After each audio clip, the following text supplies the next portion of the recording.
करण करिश्मा की तरफ देखने लगा, जो उसको अपना बॉडीगार्ड बता रही थी।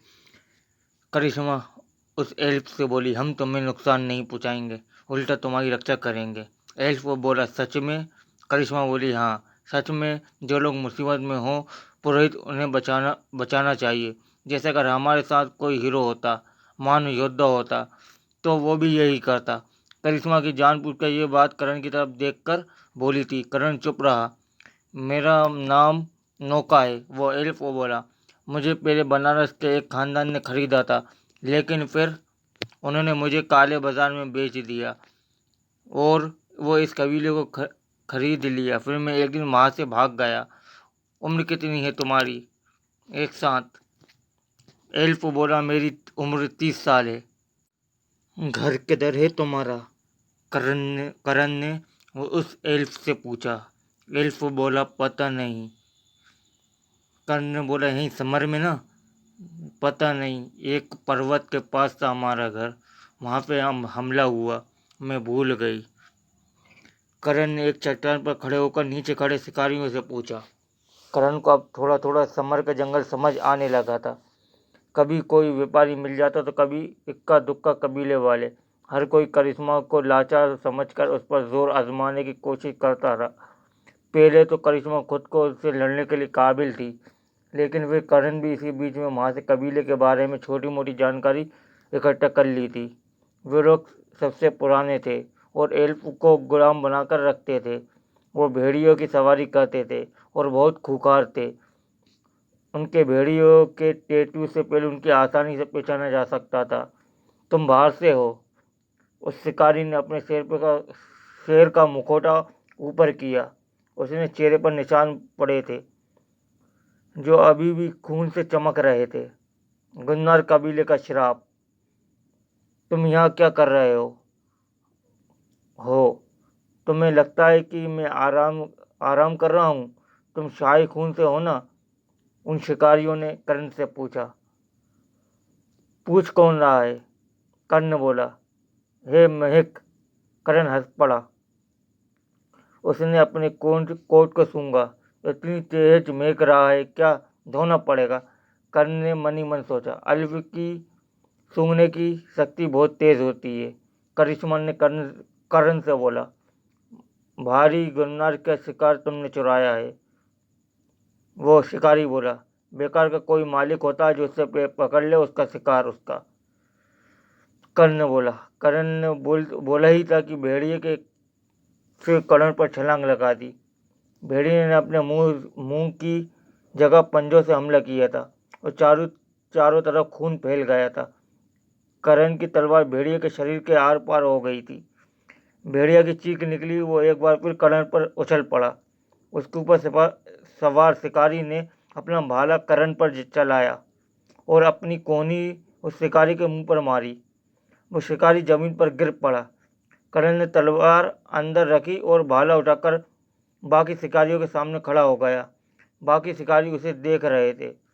उनमें से जो मुखिया था वो चीख पड़ा, तुमने गन्ना के शिकारियों को मारा है,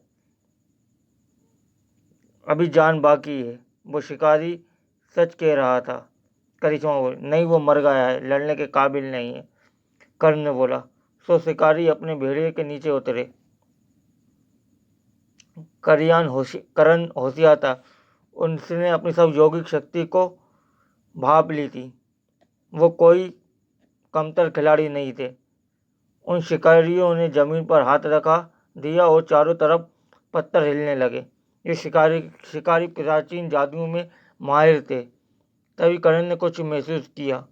ये सिर्फ जादू नहीं है, कुछ काला सा स्वाद है। वो लग रहा है काला जादू कर रहे हैं, लेकिन कुछ और अलग था। और अभी पीछे खड़े भेड़िए जमीन पर गिर पड़े और उनकी असहनीय चीखें शरीर से निकल पड़ी। वो चीख उठे। करण के भाले को तैयार किया। करण ने अपने भाले को तैयार किया और अगले ही पल इंसान और जानवर मिलजुल कर सब करण को कूद पड़े। करण हवा में भाला फेंका और शिकारी के चीतड़े उड़ गए। जब करण नदी के किनारे पहुंचा तो खून बहना बंद नहीं हो रहा था।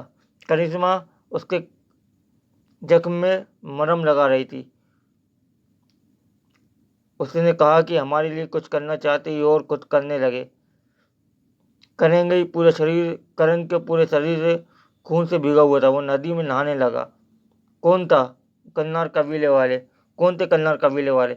ये सुनकर वो अल्प बोला, गुन्नार एक छोटा सा कबीला नहीं है। तुमने जिस सबको मार दिया है, तुम्हें क्या लगता है ये ऐसे ही छोड़ देंगे? वो हम पर हमला करेंगे और वापस आएंगे। और और ये क्या करेगी अब? तुम खुद पूछो। वो मुझसे आँख तक नहीं मिलाती, क्योंकि मैं एल्फ के कान बहुत तेज होते हैं। तुम्हारी आवाज़ में कुछ होगा जो तुम्हें सुन लेता होगा। ये सुनकर करिश्मा खड़ी हो गई। वो कांपते हुए बोली, मुझे माफ़ करना।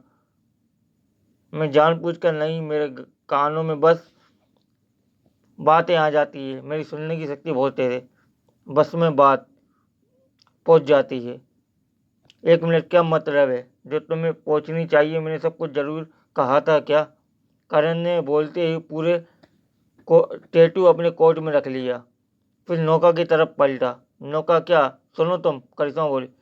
ठीक है तुम करण से करिश्मा बोली। अपनी जान के लिए भीख मांग रहे थे। मुझे छोड़ दो, मैं गुनहगार हूँ। बोल रहे थे, अगर मैं वापिस नहीं गया तो पूरी फौज भेजेंगे। वो तो सभी भेजेंगे। मैंने आकर तुम्हारा शिकार चुराया है। हो गई फिर क्या बोली? मेरी वजह से आपको परेशानी? वो एल्फ करण से बोला। मैंने ही तुम्हें नदी से कूद के निकाला था, कर्ण बोला। वो लोग चलने लगे। नौका का पैरी रखे थे। नौका, मैंने जो सुना है कि समर के जंगल में एक कल्प वृक्ष है, वो सच है? करण ने उस एल्फ से पूछा। और उसके किनारे पे एक अल्प का गांव है। हाँ, लेकिन अभी हम सब काल बीमारी के बच रहे हैं। काल बीमारी? काल बीमारी एक ऐसी बीमारी है जिसका इलाज कोई नहीं, सिर्फ मौत होती है। उन्हें जादू टोना सब कुछ ट्राई किया, लेकिन उसका कोई इलाज नहीं मिला। इनके देवताओं का इनके देवताओं ने एक हाथ खींच लिए हैं। दूसरी तरफ समर जंगल में उलझा चीख रहा था। वह चट्टान जैसा शरीर, वो गन्नार कबीले का सबसे खतरनाक योद्धा था। वो चीख चीख के बोल रहा था, किसने मेरे शिकारियों को मारा है? उसे छोड़ूंगा नहीं। उधर कर्ण और वो एल्फ और करिश्मा नाकाओं में बैठ के वहां से